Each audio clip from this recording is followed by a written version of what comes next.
เมื่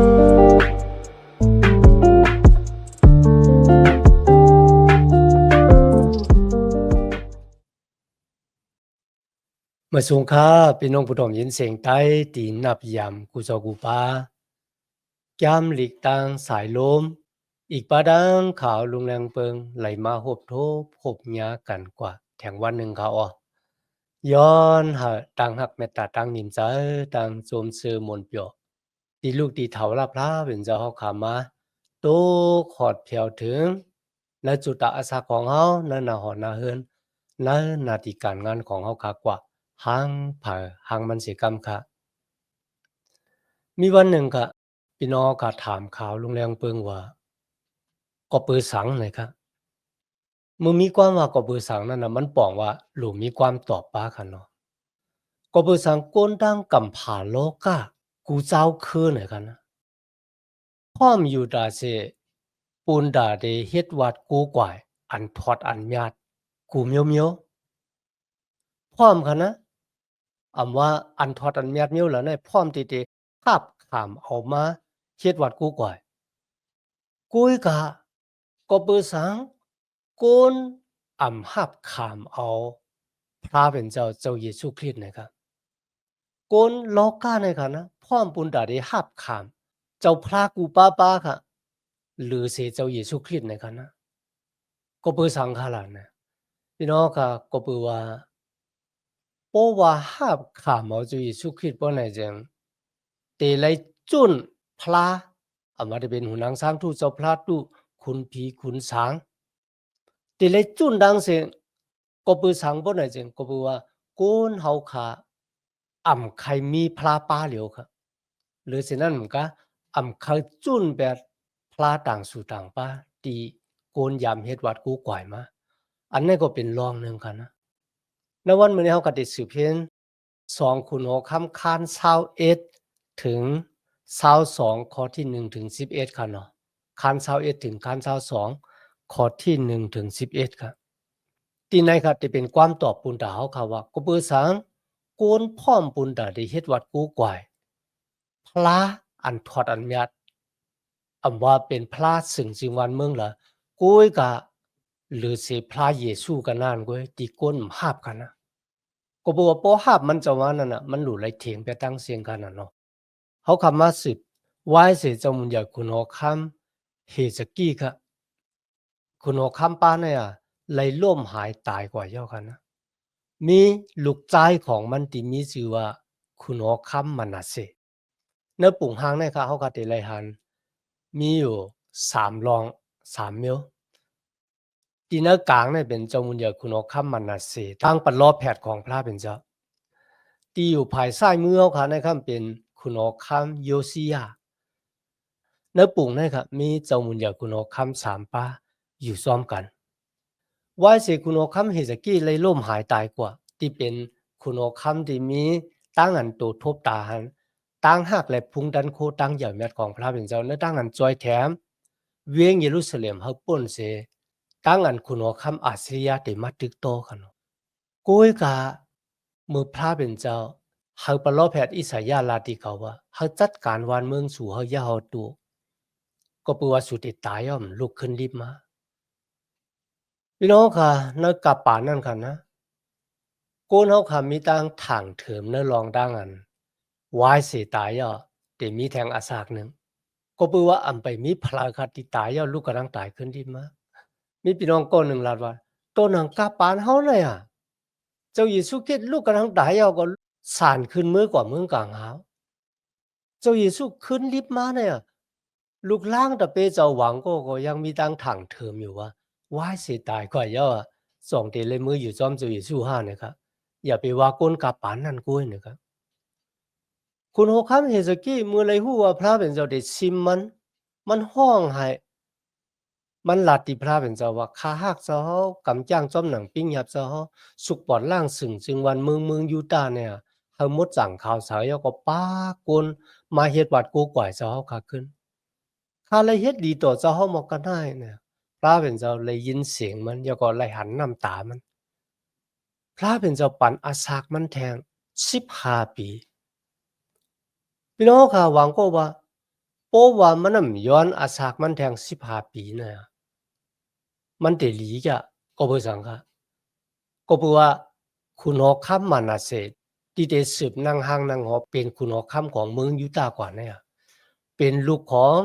คุณหอค่ำเฮเซกีก็เพราะว่าเมื่อคุณหอค่ำเฮเซกีตายเนี่ยค่ะนะมานาเสมีอาสัก12ปีก็นานกว่าไกก็เพื่อสังคุณหอค่ำมานาเสช่ำเป็นคนแปะแปดเถียงแปดพระเป็นเจ้าก่อไว้หูหนังสร้างทู่ค่ะล่ะบ่ไหนจึงเขาขาดเลยตัวเห็นอาสักของเฮเซกีในข้าวดัง15ปีที่พระเป็นเจ้าปั่นกำลื่นในค่ะนะมันมีเจอหมาหน้าแผ่นสูงครับมันปองว่าอำไรหากเลยอยู่สิกูยำซื้อโยต่อพระเป็นเจ้ามือกูบอกตีนายเขาอ่ะลูกชายมันมันน่ะเสเนี่ยไล่ตัวหันตั้งกำตั้งจ้างนั่นหรอกนะว่าเสคุณเอาคำเฮสกี้ตายกว่ามันน่ะเสค่ะนะแต่ขุนหังสังทู่เจ้าพระตู้มาได้เป็นพระป่าล่าพระมูลอกขุนหังนางผีอาสลาและสมัยจำเด็กนี้ไว้ว่าคุณเอาคำมันน่ะเสเฮ็ดมึกเฮ็ดเรื่องหนาเลยเสโกนเมืองคานาอันที่พระเป็นเจ้าเฮาโกนเมียวอิสลามมาลืบออกซึ่งมันเมืองคานาอันกว่ามันน่ะสิเฮ็ดมึกเฮ็ดเรื่องหนาเลยสิโกนที่ยามอยู่มาอ่อนตั้งมันเลยอะเฮ็ดมึกเฮ็ดเรื่องจึงขนาดไหนบ่ได้จึงตามเฮาก็ได้เลยหันกว่าจ้อมกันในสมัยจามลิกนะฮะลาดถึงคุณออกคำอยู่อิสิลาที่มึกเรื่องที่สุดในปอดห้องนั่นก็เป็นคุณออกคำอาหับปอดซานในซ้ำเป็นคุณออกคำมันน่ะเสปานเนี่ยมันมึกมันเรื่องจึงครับบ่ได้จึงมันแปะแปดเถียงแปดกามีดังเสียงดังหลงค่ะนะ มันเฮ็ดลองมึกลองเรื่องมันเฮ็ดวัวละแปดจอมหนังโกนติ่มฮู้จักพระเป็นเจ้าเฮ็ดให้เขาเป็นโอ้ยกะโกนมึกโกนเรื่องเนี่ยก็เพื่อสั่งพระเป็นเจ้าซ้ำปันเฮามีอาศักยินยาวมันเลยอุเปิงเวียงเยรูซาเล็มตั้งเสียง55ปีอะพี่น้องขึงแท้ๆค่ะนะเหมือนจังคนใต้เฮาค่ะลาดว่าก้นหลีผีมไหวอะนะ ป้อมหลีได้ผีไว้ในเขาว่าจังหนังนะคะนะกุ้ยกาตีเนี่ยมันจะจังหนังนั้นค่ะพระเป็นเจ้าปันอักขว้างอาเยปุนดามันเดหมอกคุกจะไล่ไม่จากอุระเปียพระเป็นเจ้าผู้ใหญ่แม่และสูงสุดป้านให้เป็นพระที่มีเจ้าที่ยื่นสีขามหึงแต่มีคนก็ละมีพระป้าละที่มีตั้งยื่นสีจะต่อโกนที่เฮ็ดอุระเปียต่อมันเจ้าค่ะนะ ในคุณโอคำมันน่ะเสเนี่ยเทียงเบ็ดพระเป็นเจ้าบ่ยอเฮ็ดจึงขนาดนั้นกว่าแต่เข่งปลูกจอในวางจองปีกหม่านของพระเป็นเจ้าเข่งปลูกจอพระปาล่านางผีอาสาลาว่านะกว่าแต่เข่งปลูกจอปุ้นดาเดเฮ็ดวัดกูก่อยกลางวันว่าเลือนลาวอ่ะหรือสินั้นกะค่ะนะเฮามีหมอผีอะหรือสินั้นกะเฮามีตั้งอันตุ้ยจู่สตา อาโลพี่น้องมันเฮ็ดให้พระเป็นเจ้าจักล้ำแต่ว่าปาโกนเมืองยูตาห์ค่ะนะอิเสลาปอดจานในค่ะนะวายหน้ากว่าจู้หุ่นหางช้างทู่เฮ็ดวัดกูก่อยหุ่นหางช้างทู่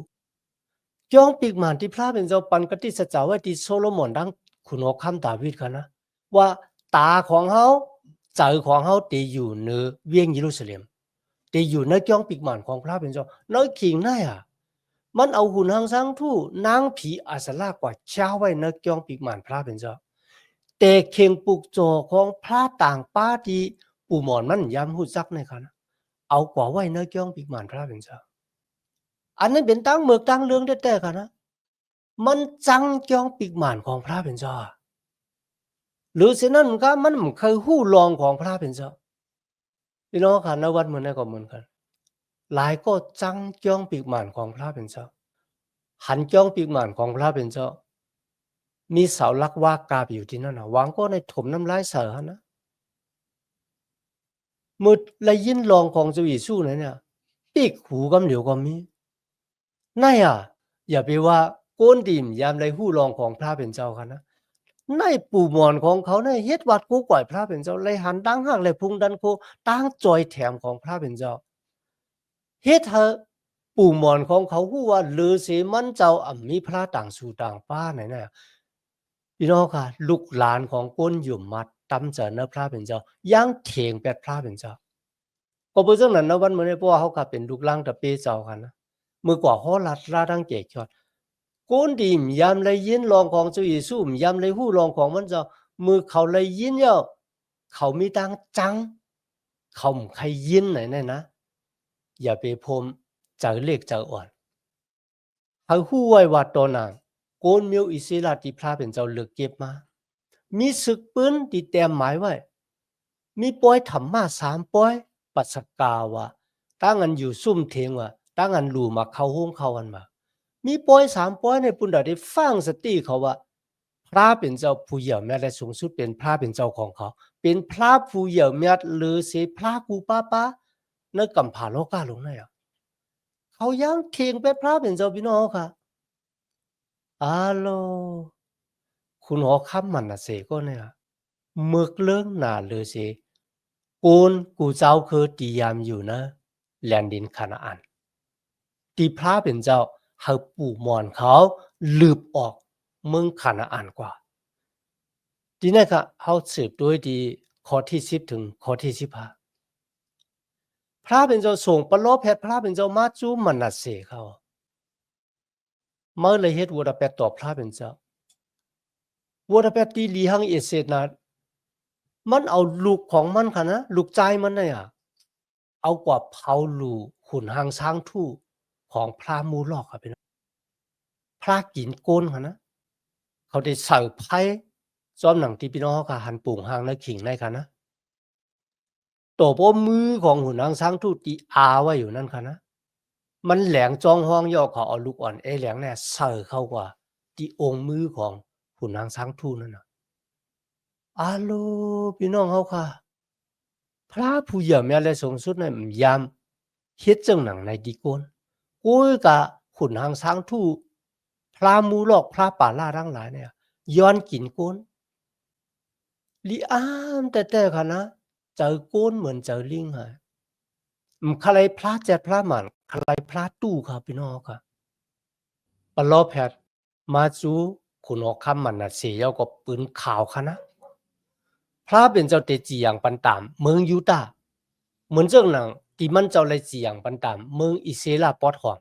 คุณหอคำอาซิริยามาหุบซิมเอาอุปึงพองงำค่ายกวนเมืองอิสราสิบคือกว่าอยู่ดีเมืองอาซิริยายก็ค่ายกวนเมืองอาซิริยาเนี่ยมาอยู่ในเมืองสมาลีพระเป็นเจ้าเตเฮ็ดจังไหนที่ในเมืองยูดาห์นะครับก็เบอว่าสูเฮ็ดวัวเราไปต่อพระเป็นเจ้าเนี่ยปลอแพทย์รัดว่าพระเป็นเจ้าเตสุกปอดล่างเวียงเยรูซาเล็มเหมือนเจิงล่างหวานครับล่างเย้าก็เอางบไว้ค่ะนะเอาความไว้มันบอกว่าได้มีสังเหลือค่ะนะอันนั้นเป็น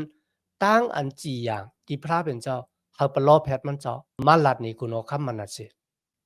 ปลอแพทย์รัดว่าพระเป็นเจ้ามีอมิ่งที่ปู่หมอนของสูว่าเพราะว่าคนมิวอิสราเนี่ยกำจ้างจอมหนังปิงยับตราพระเป็นเจ้าบ่ไหนจังพระเป็นเจ้าเตรียมเฮายางตีนของเขาไปออกเมืองคานาอันกว่ากูก็เพราะว่าเขาเถียงเป็ดปิ้งยับตราพระเป็นเจ้าเนี่ยพระเป็นเจ้าว่าผ่าตีนเขาเตไลยานออกเมืองคานาอันยานออกเวียงเยรูซาเล็มกว่าอามานคันเป็นอันนั้นเป็นตั้งพระเป็นเจ้าจีอย่างไว้ค่ะนะกูก็เจ้าว่าจีอย่างวัน2วันก็ลองในปอปอกเป็นมากค่ะวายเสคุณอคัมมันเสเนี่ยยังตึกมีคุณอคัมแดง5-6ปาลูกก่อนเขาพี่น้องเขาค่ะเลยหันถึงตั้งเยื่นสีใจของพระเป็นเจ้าปลอแพทย์มาลาดจังเลยเนี่ยโอเป็นคุณอคัมดาวิดได้คุกจะไรไม่จากวัวแปดเดียวก็ขึ้นไหวนามมหาพระเป็นเจ้ากุ้ยกับเจอจึงนั้นครับคุณอคัมมันเสยังตือยังตันครับกว่าแหมก้นมดจางในเวียงเยรูซาเล็มนอกเวียงเยรูซาเล็มฮะก้นที่มีดังพิษสังในกันนะมันแหมตายมันบอกว่ามือมันโกเลือดที่มดจางต่อหน้าต่อตาพระเป็นเจ้าพี่น้องค่ะกำเรินสุดมันก็ตายกว่าในลองนะครับเพราะเขาค่ะใครหูลองมันหลีๆกันนะเขาค่ะก็อ่านนะซองอยากจะวางชุกคัน33ค่ะซองอยากจะวางชุกคัน33พระเป็นเจ้าเฮาคุณเอาข้ามเมืองป่าผู้หลุนเนี่ยตีมันกว่าที่บุญค่ะนะเอาจึกเล็กลงเนี่ยมัดคอมัดตีนมันค่ะก้วยกระถังเจซูพระเป็นเจ้าค่ะเขากัดติเลยเห็นหัว วายเสนั่นน่ะมันคุกจะไรไม่จากวัวแปดมือมันอยู่นะถ่วงค่ะนะพระเป็นเจ้าปัดอักขวางอาเยเนี่ยมันหึงเต้ว่าค่ะนะ55 ปีตัวเพราะว่ามันน่ะเสเนี่ยหมอคุกจะไรไม่จากวัวแปดเดี๋ยวก็ขึ้นไหวปอกพระเป็นเจ้าก็ให้คุณเอาคำป่าผู้หลุนปล่อยมันขึ้นไหวปอกมาที่เวียงเยรูซาเล็มโก้ยกะมันตกลื่นกว่าเจ้าค่ะนะที่มันติว่าวนเมในเวียงเยรูซาเล็มที่เอาขุนหางสร้างทู่ออกกว่าที่เฮ็ดจังนั้นจังไหนนั่นน่ะตั้งเฮ็ดที่มันยามเฮ็ดไว้นั่นน่ะขึ้นแก่ฤทธิ์ขึ้นน้ำลายเอาค่ะเนี่ยฮัลโหลตังหมึกตังเรื่องเนี่ยมันเหมือนจื้อยอกาที่มันจับอยู่ในยาหยาบนะยามหายค่ะนะมันหนาเลยสิยอกาเอสก็บอกว่ามันติดตกถึงหมอภัยงลายหลวงพี่น้องค่ะวายเสียมันตายกว่าเยอะลูกชายมันมีชื่อว่าคุณหมอคำอามุนนั่นก็เฮ็ดซ้อมหนังที่คุณหมอคำมันน่ะเสปอมันเฮ็ดค่ะนะเฮ็ดวัดกูก่อยหูนางช้างทู่ของกุนขนาดอันนั้นน่ะ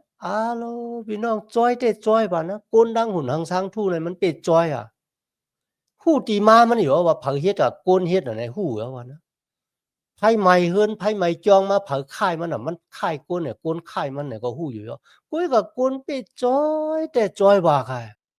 ลุยดังที่ฮู้จักพระเจ็ดพระมันก็ยังตึกจ้อยอยู่กะกำลืนสุดกะขุนศึกมันหมู่หมัดพองเมืองมันขึ้นเหี่ยมมันตาย คุณเอาคำอามนเลยอุปเปิงนเวียงเยรูซาเล็ม2 ปีกันนานไว้ครับกุยกับกุนวันกุนเมืองก็กว่าตีกว่ายอบกุนดีแหมคุณเอาคำตายนั่นกันนะเอาตายไปแล้วก็ต่างลูกชายของอามนมีชื่อว่าโยซียาเขากำลังเขาเข้ามาถึงคุณเอาคำคาน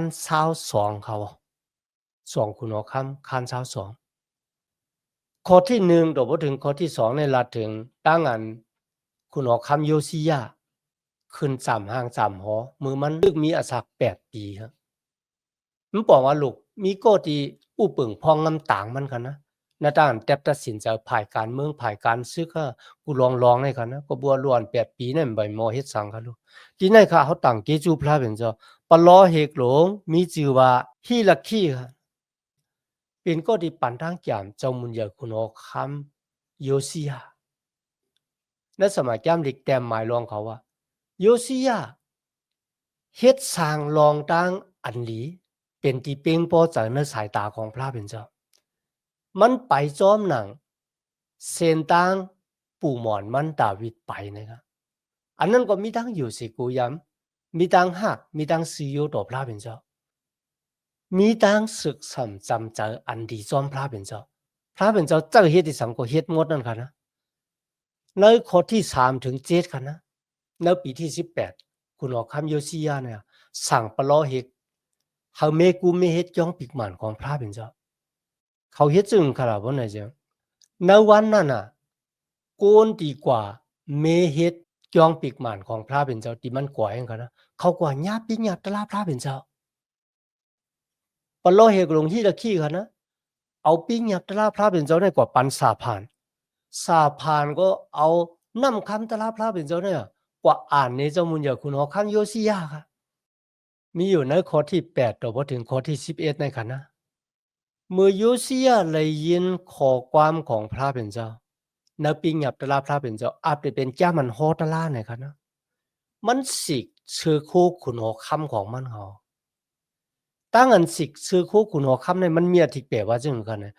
มันมีที่ปองว่าปุนตาเดเปียเนี่ยว่าข้าเจอเลขขอขมน่ะข้ามีดังเศร้าเจอมองเจอน่ะตีโกนมิวอิสิลาทั้งหลายเถียงแบบปิ้งหยับตลาพระเป็นเจ้าอำไลอาศักรีบอยู่จอมหนังความสั่งของพระเป็นเจ้าจอมหนังปิ้งหยับตลาพระเป็นเจ้ามีไว้ปุนดาเฮาเนี่ยเจอเลขขอขมแท้ๆว่าฮัลโหลพี่น้องเฮาขาดที่ไหนเฮาขาไหลหันว่าหมากไม้มันโหงไก่ตูนมันคั่นนะหมากไม้มันโหงไก่ตูนมันแต่เหมือนมนาเสมันเหมือนอามนกุยกะเป็นโกติหากเลยอยู่สิกูยำพระเป็นเจ้าข้าอยู่ว่าปะโลเหกหลงฮีละขี้เนี่ยเป็นผู้ที่ปันตั้งจามสั่งสอนปิ้งยับตลาพระเป็นเจ้าปันดีโยซียาก็เพราะฉะนั้นนะวันเหมือนกันนะเขาวนนะเจ้าว่าตั้งอันเฮาเตเอา นำคำตราพระเป็นเจ้าสั่งสอนบรรลุเขามือเขาตึกก้นเลขอยู่เนี่ยข้าว่ามันเป็นเหมือนเรื่องลินหลีหวานนี่สังก็ขึ้นเสียงมดเอาน้ำกว่าหวานน้ำก็ขึ้นเอาพักยีนางเขียวอันเดียนงามแน่กว่าหวานมันก็ขึ้นโคเจอของโยซิยะข้าว่ากว่าปุ่งแน่นะมือปะโลเฮกลงที่ละขี้เอานำคำตราพระเป็นเจ้าหวานลงกว่าเนื้อเจอของเขาเฮ็ดให้เขามีตั้งอยู่มาตีหมันแม่นซิซะอยู่มาเนื้อถาวราพระเป็นเจ้าผู้เหี่ยวแม่และสูงสุดที่เป็นพระเจ้าพระหมันมือตั้งอยู่มาหมันแม่นซิซะมันตุ้มเตอที่คือตั้งกำตั้งจ้างตั้งกำตั้งจ้างคุณโอคำโยซิยะก็หมันแม่นมันเปรเพียวแปดขุนทางสังทูทั้งหลายวายสิมันอ่านปิญญาตราพระเป็นเจ้าย่อพี่น้องค่ะมันได้สุปอดล่างเมืองยุตากว่าจังหนังหือยก็แต่มีป้อยปัสคาปอปอกเป็นมาจังหนังหือเนี่ยเฮาขาดได้สืบเห็นกว่าก็บ่จังนั้นนะวันมื้อในคณะเป็นความสอนบุญดาวค่ะว่าวางปอกเฮาขาดถางว่าคนที่เกิดมาเนิ่นนาหอนาเฮือนคนหมึกคนเรื่องมันถึงเป็นคนหมึกคนเรื่องคนที่เกิดมาเนิ่นนาหอนาเฮือนคนผานมันถึงเป็นคนผานคนที่เกิดมาเนิ่นนาหอนาเฮือนคนตีมริมลักษณะเขาที่เป็นคนจังนั้นน่ะวางปอเฮาขาใกล้แตบตัดสินจะต่างอแปดคนจังนั้นนะกุยกะที่ในเฮาคาไลหันว่าโยซิยะน่ะอำไรมีปุ่งหางเหมือนปอเหมือนปะเทามันค่ะนะมีตั้งหักตั้งอยู่สิกูยังพระเป็นเจ้าณวันมื้อในสุดาสักตานเฮาค่ะวางปอกเนาะเปิ้นอาจไปทางเลขดูหลายเฮาไอ้คนๆเกิดมาหน้าหอหน้าเฮือนจังไหนมันดึนมีวันขึ้นเหยาอหย่างจังได๋ค่ะนะพี่น้องค่ะณวันมื้อนั้นมันอยู่ที่การจับตัดสินใจของเฮาอีกปาดังตั้งอันเฮาค่ะอยู่มัดในพระป่าล่ะอันนั้นเป็นรองลำรองกันนะจอมหนังที่เฮาค่ะเลยหันหลายก็คันนะเกิดมาในหน้าหอหน้าเฮือนดีพ่อแม่แปดกันก็มีเกิดมาในหน้าหอหน้าเฮือนคนยากคนผานกุยกะวันหนึ่งเขาเลือกจับตัดสินใจเป๋แปดลองอำดีที่เขายำไรหันมาที่ป่อเป็นมาในหน้าหอหน้าเฮือนของเขาหรือฉะนั้นก็คันนะจับตัดสินใจมาหาบเอาเจ้าเยซูคริสต์เป็นเจ้าเกศเฮาคาไลหันน้ำน่ะจุดาสักด้านของเขาเล็กลายค่ายพุดเป็นก้นดีมามีหน้าหอหน้าเฮือนมีหน้าที่การงานที่เข้มแลบมีตั้งซื้อโยต่อพระเป็นเจ้าไลหันพรดีมังกราโตขอดแผ่วถึงณจุดอาสาของเขาณหน้าหอหน้าเฮือนของเขาณหน้าที่การงานของเขาก็บ่เชิงหนังนั้นค่ะในวันมื้อในข่าวลงแรงเปิงไข่ปั่นแห้งพี่น้องเฮาค่ะเพราะว่าจุดาสักด้านของเฮาค่ะเหมือนเจิงเป็นก้อที่ไหลข้ามดังอันกินว่านะครับ ปูนตาเฮาที่ออกป่นมุ่นหลอดเสตั้งอันกินว่านั่นน่ะเจ้าเยซูคริสต์เจ้าเกศคอดของเฮาคาเนี่ยมันเจ้าไหลข้ามตั้งอันกินว่าต่างเฮาเย้าตูเย้าๆเหนือเสาหลักว่ามือณวันมื้อนั้นค่ะข้าเจ้าแต้มลงมาให้เจ้าเยซูที่ค่ะข้านดอมาจากจอยแถมณจุดอาสักตานของข้าปุนตาที่เป็นจุดอาสักตานที่ป่นเสตั้งกินว่าเอามาที่เป็นตั้งกินว่าที่สืบมาที่ปู่หม่อนย้อนเจ้าเยซูคริสต์ปลดวางความหลอดสู่ปลดล่างบันค่ะข้ามีจุดอาสักตันมาข้าหันพรดีมังกลาดีลูกดีพระเป็นเจ้ามาเนี่ยพี่น้องเฮาค่ะณจุดอาสักตันเฮาค่ะณวันมื้อนี้เฮามีขว้างบุญดาที่ตัดสินใจเลือกเขาจะว่าเอาปืนว่ากันนะเฮารู้เป็นก็ที่ตัดสินใจเลือกทางป่วยเฮามีดังนั้นตั้งเกจูพระเป็นเจ้ายันน่ะณวันมื้อนี้ค่ะที่เห็นสมัครยามดีกว่าจอมกันโตบ่ถึงเข่งเฮาค่ะสุดเจนกว่าย้อนหาตั้งหักเมตตาตั้งนิมจาตั้งสมซื้อมนต์เปียวที่ลูกที่เฒ่าลาพระเป็นเจ้าเฮาค่ะมาแต่อยู่นะหูเจ้าเฮาค่ะกว่าหังผาหังมันสิกรรมค่ะเมื่อสูงค่า